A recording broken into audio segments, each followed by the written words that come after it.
Eu sei por que você clicou nesse vídeo. E tudo bem. Não vim julgar ninguém. Não vim pregar moral.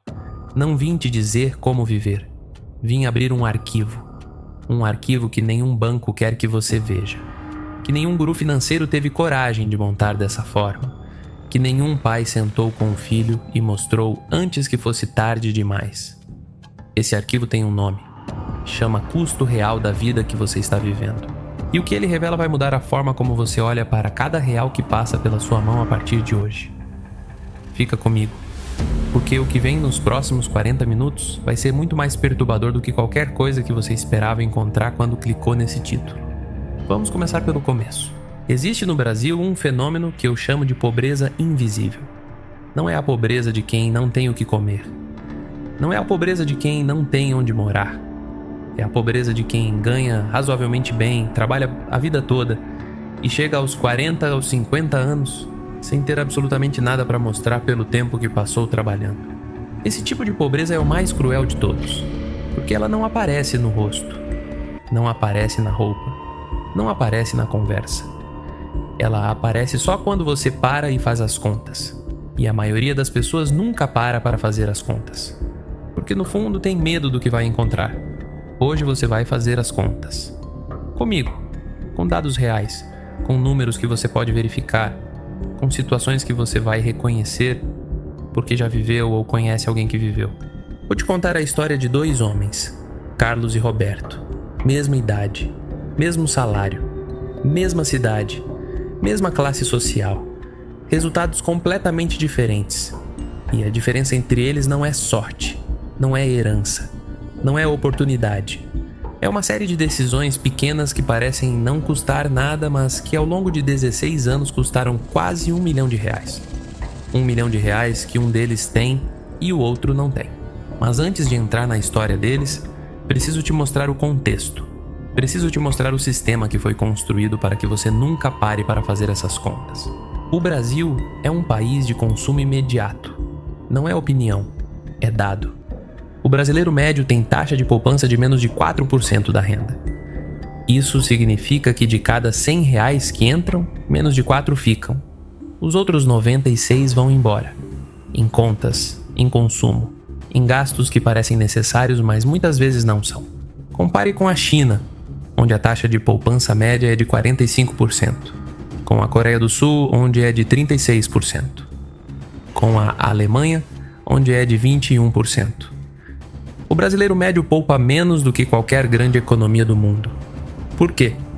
Não é porque o brasileiro é irresponsável, não é porque falta inteligência, é porque o sistema foi construído para que o dinheiro saia antes que você perceba que entrou. Imposto na entrada, imposto no consumo, juro no parcelamento, taxa na conta bancária, multa no atraso, rentabilidade abaixo da inflação na poupança. Cada elemento desse sistema foi desenhado para que sobre o mínimo possível para quem trabalha. E dentro desse sistema maior, existe um sistema menor que é ainda mais eficiente para drenar o dinheiro do trabalhador brasileiro. Esse sistema menor não tem nome oficial, não aparece em nenhuma estatística do governo, mas ele existe e ele é devastador. Eu chamo de sistema dos gastos invisíveis. São os gastos que você faz todo mês que nunca entram na sua planilha porque parecem pequenos demais para preocupar. São os gastos que você justifica com frases como mereci, é só dessa vez, não vai fazer diferença. São os gastos que somados ao longo de 1 ano, de 5 anos, de 10 anos representam o patrimônio que você deveria ter e não tem. Vou te mostrar esse sistema por dentro, usando a vida real de uma pessoa real. Carlos tem 38 anos. Nasceu em São Paulo, Zona Leste, filho de trabalhadores. Estudou, se formou em técnico de administração, entrou no mercado de trabalho aos 22 anos. Nunca ficou desempregado por mais de 3 meses. Sempre pagou suas contas. Nunca pediu dinheiro emprestado para a família. É o tipo de pessoa que todo mundo descreveria como responsável. Carlos ganhou em média R$3.500 por mês desde que começou a trabalhar. Às vezes um pouco menos quando mudava de emprego. Às vezes um pouco mais quando recebia promoção. Mas a média ao longo de 16 anos foi R$3.500 por mês. Vou fazer a conta agora. R$3.500 por mês. 12 meses por ano. 16 anos de trabalho. São 672 mil reais que passaram pelas mãos do Carlos. 672 mil reais. Você consegue visualizar esse número? Vou te ajudar. Se você empilhasse 672 mil reais em notas de 100 reais, a pilha teria quase 1,5 metro de altura. É um número real. É dinheiro real. Que trabalho real gerou ao longo de 16 anos reais. Quanto você acha que o Carlos tem hoje de patrimônio? Pensa um pouco antes de eu responder. 672 mil reais passaram pelas mãos dele. 16 anos de trabalho. Nunca desempregado por muito tempo. Sempre pagando as contas em dia. Imóvel próprio? Não tem. Carro quitado? Não tem. O carro de 2018 ainda tem 12 parcelas em aberto. Investimentos? Não tem. Reserva de emergência? Não tem. Previdência privada? Nunca contratou. Poupança? Tem R$ 847 na conta poupança que abriu quando nasceu a filha e nunca alimentou direito. R$ 847 de 672 mil. Eu precisei parar quando calculei isso pela primeira vez. Fiquei olhando para o número por alguns minutos. Porque não é possível. Não deveria ser possível. Uma pessoa responsável, trabalhadora, que nunca ficou sem renda por muito tempo, que sempre pagou as contas com 672 mil reais, passando pelas mãos em 16 anos, e 847 reais sobrando. Mas é possível. É o que acontece com a maioria dos trabalhadores brasileiros. E vou te mostrar exatamente por que é possível. Vou abrir o arquivo do Carlos linha por linha. Linha 1. A moradia. Carlos sempre alugou. Nunca comprou imóvel porque o financiamento parecia caro demais e as condições nunca pareciam boas o suficiente. O aluguel ao longo de 16 anos, corrigido pela inflação, representa uma média de R$ 800 por mês nos primeiros anos e R$ 1.400 por mês nos últimos. Média de R$ 1.100 por mês. R$ 1.100 por mês. R$ 13.200 por ano. Em 16 anos. R$ 211.200 em aluguel. R$ 211 mil pagos para morar no imóvel de outra pessoa, sem nenhum centavo de patrimônio gerado em troca. No final dos 16 anos, o imóvel continua sendo do dono. O Carlos continua sem imóvel. Linha 2. O transporte. Carlos teve 3 carros em 16 anos. O primeiro comprado com financiamento de 48 parcelas. O segundo também financiado. O terceiro, o atual, financiado em 60 parcelas, com 18 ainda abertas. Quando você financia um carro, você não paga o valor do carro. Você paga o valor do carro mais os juros do financiamento. No Brasil, a taxa média de juros para financiamento de veículo ficou em torno de 24% ao ano nos últimos anos. Isso significa que um carro de R$ 40 mil financiado em 60 meses custa aproximadamente R$ 62 mil no total. Carlos pagou R$ 22 mil a mais do que os carros valiam só em juros de financiamento ao longo de 16 anos. Além dos juros, Carlos teve imposto sobre a propriedade de veículo automotor todo ano, seguro todo ano, manutenção todo ano, gasolina todo mês, estacionamento, multas, o custo total de ter e manter 3 carros ao longo de 16 anos, incluindo os juros do financiamento, fica em torno de R$ 189 mil. Linha 3. A alimentação fora de casa. Carlos almoça fora todo dia útil. São em média 220 dias úteis por ano. O almoço médio no restaurante por quilo ou no self-service brasileiro custa hoje em torno de R$ 35. Há 10 anos custava R$ 18. A média ao longo do período fica em torno de R$ 25 por almoço. 220 almoços por ano a R$ 25 cada. R$ 5.500 por ano. Em 16 anos. R$ 88 mil só em almoço fora de casa. Carlos também pede delivery. Todo mundo pede delivery. Isso não é julgamento. Mas o arquivo mostra o custo real. Carlos pede em média 4 vezes por semana. Às vezes 5. O pedido médio sai por R$ 55 com a taxa de entrega. São R$ 220 por semana. R$ 880 por mês. R$ 10.560 por ano. Em 16 anos. R$ 168.960 em delivery. Linha 4. O entretenimento. Carlos gosta de futebol. Todo brasileiro gosta. Assiste todos os jogos do time. Paga o pacote de streaming que tem os jogos. R$ 89 por mês. Paga a plataforma de filmes e séries. R$ 45 por mês. Paga outra plataforma porque tem uma série específica que ele gosta. R$ 32 por mês. No total, R$ 166 por mês em streaming. R$ 1.992 por ano, em 16 anos. R$ 31.872. Mas a maioria desses serviços, Carlos não usa todo dia. Usa quando lembra. O arquivo mostra que ele usa em média 40% da capacidade de cada plataforma que paga. Está pagando por 60% do que não consome. Linha 5. A sexta-feira. Aqui o arquivo fica mais pesado. Carlos sai toda sexta. Não toda sexta. Umas 3 por mês na maioria das vezes. Às vezes 4 quando o mês é bom. Às vezes 2 quando está mais apertado. Mas a média ao longo de 16 anos é de 3 saídas por mês. A sexta do Carlos segue um roteiro parecido todo mês. Sai do trabalho, vai com os amigos para um bar, 2 cervejas, mais 2, um petisco. O Carlos não bebe demais. Nunca ficou realmente bêbado, é só um programa social. Depois do bar, às vezes vai para outro lugar, às vezes vai para casa. O transporte de ida e volta custa em média R$ 45. A conta do bar fica em torno de R$ 90 por pessoa. O lanche de madrugada, quando a noite se estende, mais R$ 30. Total de uma cesta comum, R$ 165. 3 cestas por mês, R$ 495. R$ 5.940 por ano. Em 16 anos. R$ 95.040. R$ 95.000 em sextas-feiras. Não em baladas caras.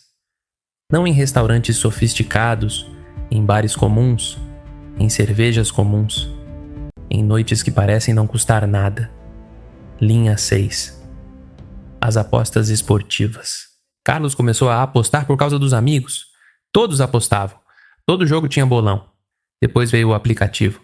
Ficou mais fácil, mais acessível. R$ 50 aqui, R$ 100 ali. Quando o Brasil joga, R$ 150. Quando tem rodada importante, R$ 200. A média conservadora do Carlos em apostas esportivas é R$ 60 por semana. R$ 240 por mês. R$ 2.880 por ano. Mas as apostas têm um detalhe que o arquivo revela e que a maioria das pessoas ignora. A taxa de retorno esperada em apostas esportivas é negativa. Para cada R$ 100 apostados, a expectativa matemática de retorno é de aproximadamente R$ 92. A casa sempre leva 8% de tudo que entra. Em 16 anos, o Carlos apostou R$ 46.080 e recebeu de volta aproximadamente R$ 42.393. Perdeu R$ 3.687 líquidos. Parece pouco, mas os R$ 46.080 apostados ao longo de 16 anos, se investidos a 1% ao mês, teriam virado R$ 198.000. R$ 198.000 de apostas esportivas. Linha 7. O cigarro. Carlos fuma desde os 19 anos. Um maço por dia. A média do preço do cigarro ao longo dos 16 anos de trabalho foi de R$ 9, considerando que o preço foi subindo progressivamente. Hoje está em torno de R$ 12. Um maço por dia. R$ 9 de média. R$ 270 por mês. R$ 3.240 por ano. Em 16 anos. R$ 51.840 em cigarro. R$ 51.840 em cigarro. Esse número não inclui os gastos com saúde gerados pelo cigarro. Não inclui os dias de trabalho perdidos por doenças relacionadas ao tabagismo.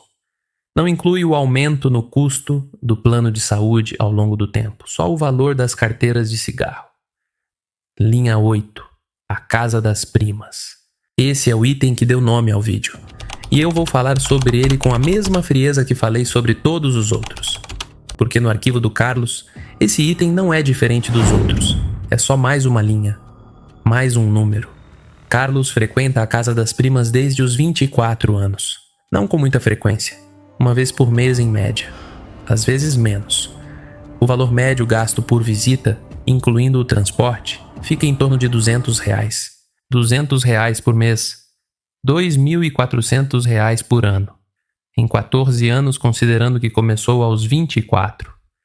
R$33.600. Mas o arquivo revela algo além do valor monetário direto. Cada vez que Carlos gastou R$200 nesse item específico, ele estava escolhendo não investir R$200. E R$200 por mês durante 14 anos a 1% ao mês viram R$79 mil. R$79 mil. Não estou fazendo julgamento moral. Estou mostrando o custo de oportunidade. O arquivo não julga. O arquivo só mostra o que é. Linha 9. Os gastos de status. Esse é o item que menos aparece na consciência, mas que é um dos mais pesados no arquivo. Carlos troca de celular a cada 2 anos. Sempre pega o modelo intermediário superior. Sempre parcelado. O custo médio de cada celular com os juros do parcelamento fica em torno de R$2.800. Em 8 trocas, ao longo de 16 anos. R$22.400 em celular. Carlos sempre pagou a conta do grupo quando saía. Não sempre, mas frequentemente. Porque parece mesquinho dividir a conta. O custo estimado desse comportamento ao longo de 16 anos. R$18 mil. Carlos comprou roupas de marca quando tinha dinheiro extra. O custo estimado, R$24 mil ao longo do período. Carlos viajou uma vez por ano na maioria dos anos. Viagens domésticas, às vezes um resort mais barato. A média de custo por viagem, R$2.800. Em 14 viagens, R$39.200. Soma os gastos de status, R$103.600. Agora vou montar o arquivo completo do Carlos. Moradia sem patrimônio gerado, R$211.200.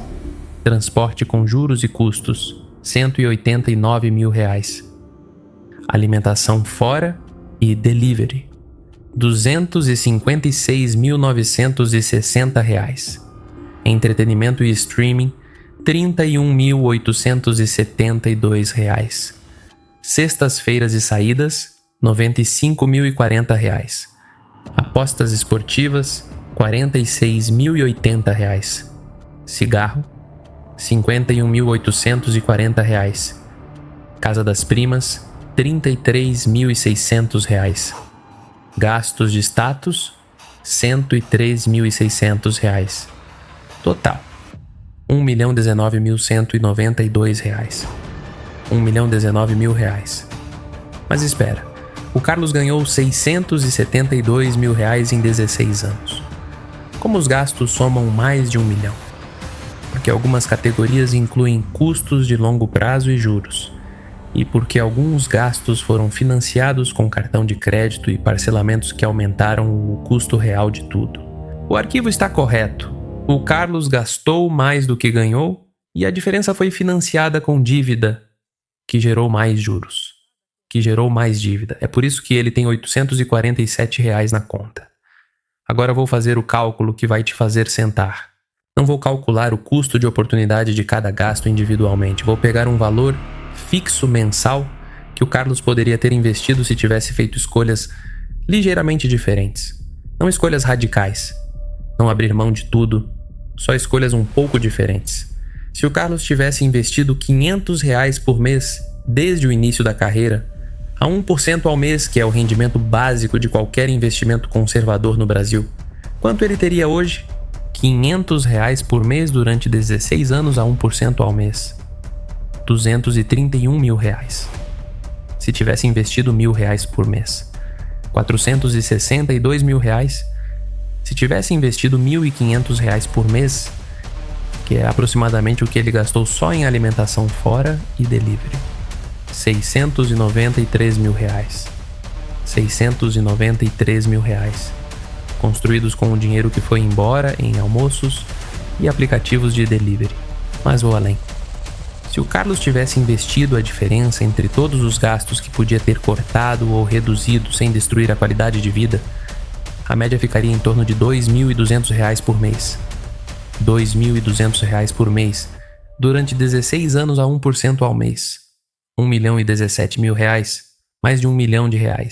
O Carlos poderia ter R$ 1 milhão hoje, construído com o salário que ele teve, nas condições que ele viveu.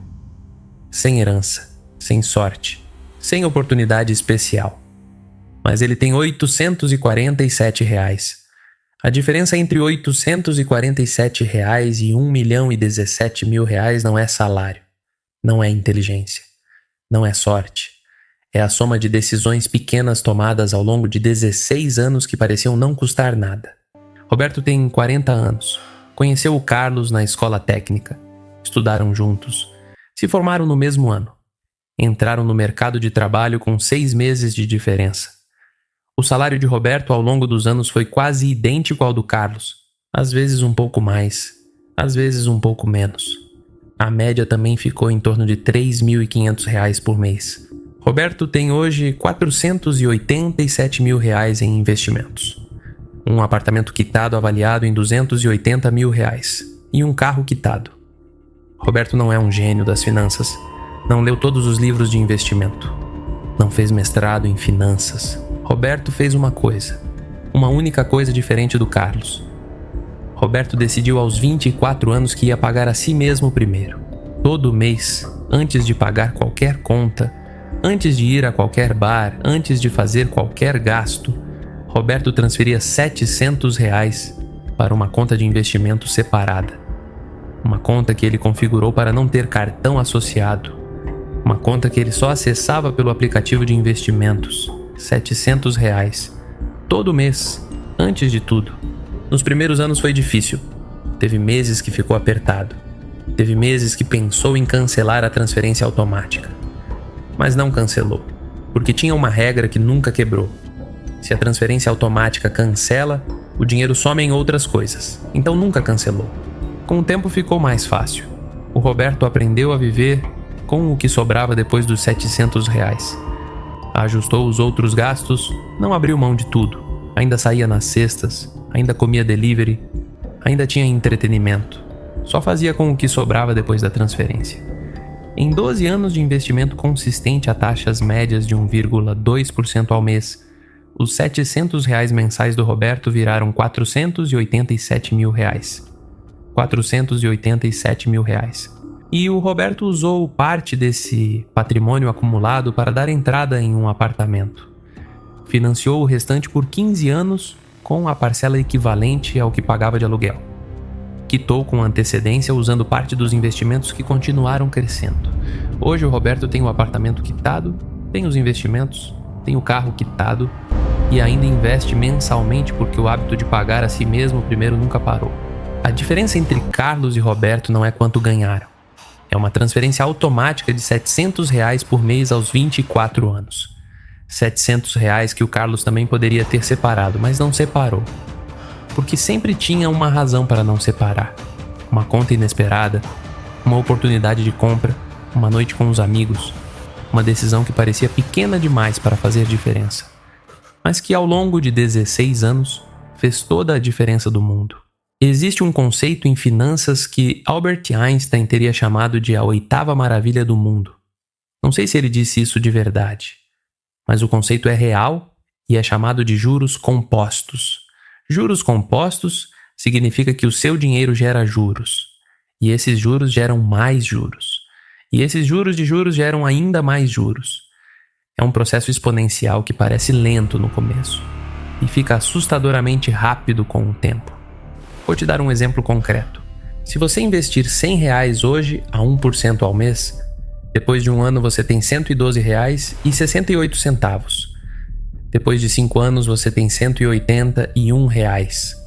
Depois de 10 anos você tem R$ 330. Depois de 20 anos você tem R$ 1.089. Depois de 30 anos você tem R$ 3.594. Os mesmos R$ 100 viraram R$ 3.594 em 30 anos, sem você acrescentar mais nada, sem você trabalhar, sem você fazer nada. só porque o dinheiro trabalhou por você enquanto você dormia. Agora pensa no contrário. Cada vez que você gasta R$100 em algo desnecessário, você não está perdendo R$100. Você está perdendo R$100 mais tudo que esse dinheiro poderia ter virado. Se você tem 25 anos e gasta R$100 desnecessários hoje, você está perdendo R$3.594 que esse dinheiro teria virado aos seus 55 anos. R$3.594 de R$100. Esse é o mecanismo que ninguém te explicou. A escola não ensina, o banco não ensina. Porque se você soubesse disso, você pensaria 2 vezes antes de cada gasto desnecessário. E pensamento causa redução de consumo. E redução de consumo é o pior pesadelo da economia de consumo. Então o sistema te mantém ignorante sobre juros compostos. Te ensina a parcelar em 12 vezes sem juros, como se fosse vantagem. Te ensina a consumir hoje e pagar amanhã. Te ensina que você merece as coisas boas agora. E enquanto você consome hoje, o dinheiro de outras pessoas trabalha para elas durante 20, 30 anos e vira patrimônio.